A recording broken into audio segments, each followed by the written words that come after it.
বিতর্ক তিনি আসেনি খুব বাতাই ক্যারেক্টারের মন্ত্রী ডক্টর অতুল জয়প্রকাশ নারওয়াই বাদক সমিতি সুব্রতম তিনি আসেনি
সবাই বলতে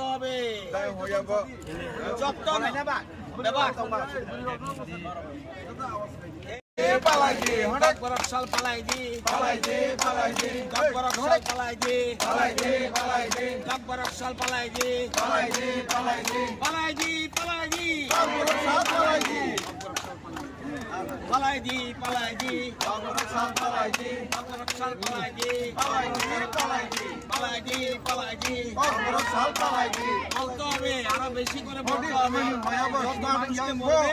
এই দিনটাকে এনজয় করতে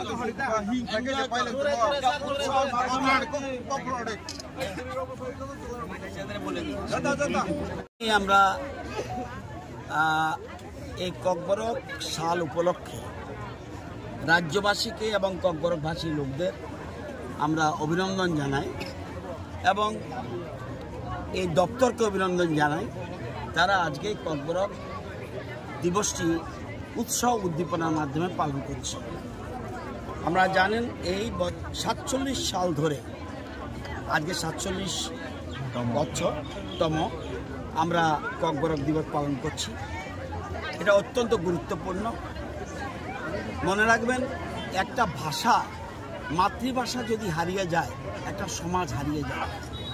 মাতৃভাষার মাধ্যমে আপনাকে যতটা আপনি এক্সপোজ করতে পারবেন, আর কোনো ভাষার মাধ্যমে এটা সম্ভব নয়।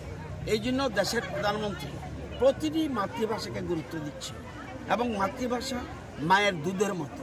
মায়ের দুধের যেমন বিকল্প হয় না, মাতৃভাষারও বিকল্প হয় না এবং এটা শিশুদের জন্মগত অধিকার। এই অধিকার নিয়ে তারা স্কুলে যায়। এই জন্য আমাদের বর্তমান সরকার, রাজ্য সরকার, আমরা প্রাইমারি থেকে শুরু করে ইউনিভার্সিটি পর্যন্ত আমরা ককবরক ভাষার একটা বিষয় হিসেবে আমরা চালু করেছি।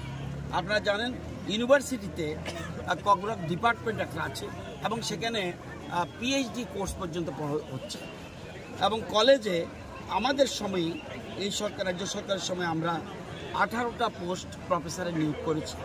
22টা পোস্ট ছিল এবং এসসির জন্য 4টা রিজার্ভ ছিল। তাহলে কি ককবরক ভাষা শুধু ককবরকবাসীর জন্য নয়, রাজ্যবাসীদের জন্য এই যে এসসি রিজার্ভ, এই যে ইচ্ছা করলে 4 জন এসসি লোকও ককবরক সাবজেক্ট নিয়ে প্রফেসরে আসতে পারত।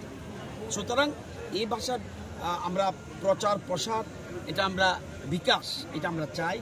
এবং আপনারা জানেন ককবরক ভাষার পিজিটি টিচার আমরা নিয়োগ করেছি, পিজিটি টিচার। আপনারা জানেন টেট পরীক্ষায় আমরা ককবরক ভাষাকে ব্যবহার করেছি এবং আপনারা যুক্ত করেছি এবং জুডিশিয়াল সার্ভিসে পর্যন্ত আমরা ককবরক যুক্ত করেছি এবং সিবিএসই কোর্সে পর্যন্ত এখন ককবরক ভাষা অন্তর্ভুক্ত হয়েছে। শুধুমাত্র ককবরক নয়, যে কোনো ভাষা, পৃথিবীতে বহু ভাষা রয়েছে, সব ভাষার বিকাশের প্রয়োজন, কারণ নতুবা ওই সমাজটা হারিয়ে যাবে। এই জন্য আমরা জানেন আজকে দীর্ঘ বছর এই ককবরক ভাষার একটা সময় গেছে, দীর্ঘ বছর ধরে ককবরক ভাষাকে সঠিকভাবে লালন পালন করা হয়নি এবং রিগনাই হয়ে গেছে পাঁচরা, বেরমা হয়ে গেছে শীতল। এগুলি বুঝতে হবে। আজকে এই যে জিনিসগুলি অত্যন্ত গুরুত্বপূর্ণ, প্রতিটি ভাষার বিকাশ দরকার এবং আজকে আমরা দিনটি পালন করছি এবং আগামী দিনে এবং আমরা লার্নিং কোর্স শুরু করে দিয়েছি।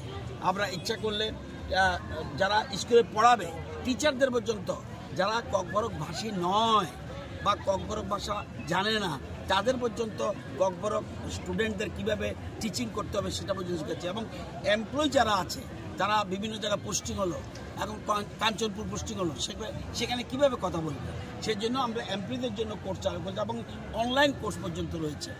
প্রত্যেকটি ক্ষেত্রে আমরা এই ভাষার বিকাশে আমরা গুরুত্ব দিচ্ছি। আগামী দিনে এই ভাষা আরও এগিয়ে যাবে, এটা আমার বিশ্বাস। এবং ধীরে ধীরে আমার যতটুকু জানি 1296টা স্কুলে এখন ককবরক ভাষা একটা বিষয় হিসেবে চালু রয়েছে, প্রথম থেকে ক্লাস 12 পর্যন্ত, এবং মোর দেন 12,000 স্টুডেন্টস এই সাবজেক্ট নিয়ে পড়ছে।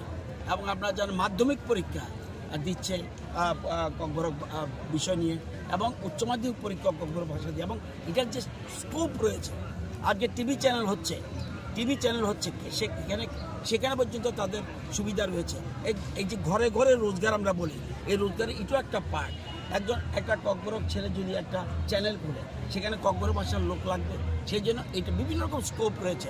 ককবরক ভাষার আপনার এখন রোজগার করার মতো বিষয় রয়েছে এবং ইউটিউবের মাধ্যমে হোক বিভিন্নভাবে আমরা এটা প্রচার প্রসার করছি এবং এটা স্কোপ রয়েছে।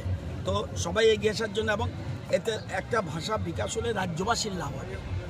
এবং শুধুমাত্র আমরা সবাই আহ্বান করছি, শুধু ককবরক ভাষার লোক নয়, নিয়ম হলো নিজের ভাষাকে আপনি শক্তিশালী করুন, অপর ভাষার প্রতি শ্রদ্ধা করুন। এই জন্যে আমি আজকে এখানে এই যে আমরা বলি ককবরক সাল, বাংলাতে বলে ককবরক দিবস, এটা খুব প্রয়োজন এবং আমরা বলছি পালন করুন, পালাই দিই। এই যে কথাগুলি অত্যন্ত গুরুত্বপূর্ণ, হারিয়ে যাচ্ছে। এই জন্য আমরা 18 মোড়া ছিল অন্য নাম, আমরা সেটাকে বড় মোড়া এই নাম ছিল না, এটাকে পরিবর্তন করি। গন্ডা ছড়া, এটা গন্ডা তুইসা, আমরা এরকমভাবে আমরা প্রতিটি জিনিস হারিয়ে যাচ্ছিল, সেই হারানো জিনিসকে আমরা উদ্ধারের চেষ্টা করছি। আগামী দিনে আমার ডান দিকে রয়েছে অতুল দেববর্মা, উনি চেয়ারম্যান ককবরক ডেভেলপমেন্ট কমিটির যে উনি চেয়ারম্যান, এবং আমাদের রামপদ জমাতিয়া বিধায়ক উনি ভাইস চেয়ারম্যান, আরও কমিটি রয়েছে। সবাই মিলে আমরা যে যার ইচ্ছা মতো সাজেশন দিক আমরা, এবং বহু সাহিত্য বেরোচ্ছে। আমার জানার মতো 65টা বই বোধহয় প্রকাশিত করেছে বিভিন্ন সময়ে ককবরক ভাষার জন্য। তো সবাইকে যারা বুদ্ধিজীবী মানুষ রয়েছেন ককবরক ভাষীর লোক, তাদেরকে এগিয়ে আসার জন্য অনুরোধ করছি, আগামী যেন এই ভাষাকে আরও বেশি আমরা বিকশিত করি। স্যার, আপনি বলেছেন যে মাতৃভাষা হলো মায়ের দূরের মতন, তবে আপনারা সরকারের থেকে এখনো পর্যন্ত রোমান স্ক্রিপ্টে ককবরক লেখা হয়নি। এটা আরেকটা বিষয়, না স্যার, যেহেতু ককবরক যেহেতু গুরুত্বপূর্ণ, এখন মেইন টার্গেট রোমান ছাড়া অন্য না, ঠিক আছে, এখন এটা একটা আমাদের টার্গেট মেইন জিনিস 8 শিডিউলে অন্তর্ভুক্ত করা গুরুত্বপূর্ণ। আমি যদি 8 শিডিউলে অন্তর্ভুক্ত না করতে পারি, আমার ভাষাকেই যোগ্যতা পাবে না। আমরা সেটা গুরুত্ব দিই। যারা হরফটা আলাদা জিনিস, সরবের জন্য একটা কমিটি রয়েছে। ইচ্ছা করলে আমি হঠাৎ করে একটা বলে দিলাম হবে না, সেজন্য ডিমান্ড রয়েছে। আমরা জানি, আমরা এই ডিমান্ডটাকে অশ্রদ্ধা করছি না, এবং বহু ডিমান্ড আছে, অশ্রদ্ধা করছি না। এবং হঠাৎ করে একজন বললো সাথে সাথে আমরা করে দেবো, এইগুলো কমিটমেন্ট বলাটা একজন মন্ত্রীর পক্ষে শোভনীয় না। আমরা বলছি আমাদের গুরুত্ব যেটা 8 শিডিউলে অন্তর্ভুক্ত করা, 8 শিডিউলে যদি অন্তর্ভুক্ত না করি তাহলে কিচ্ছু হবে না।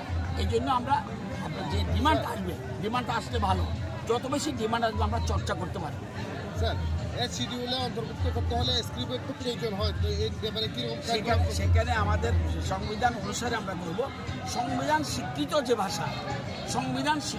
ভাষা এবং স্ক্রিপ্টের মধ্যে রয়েছে।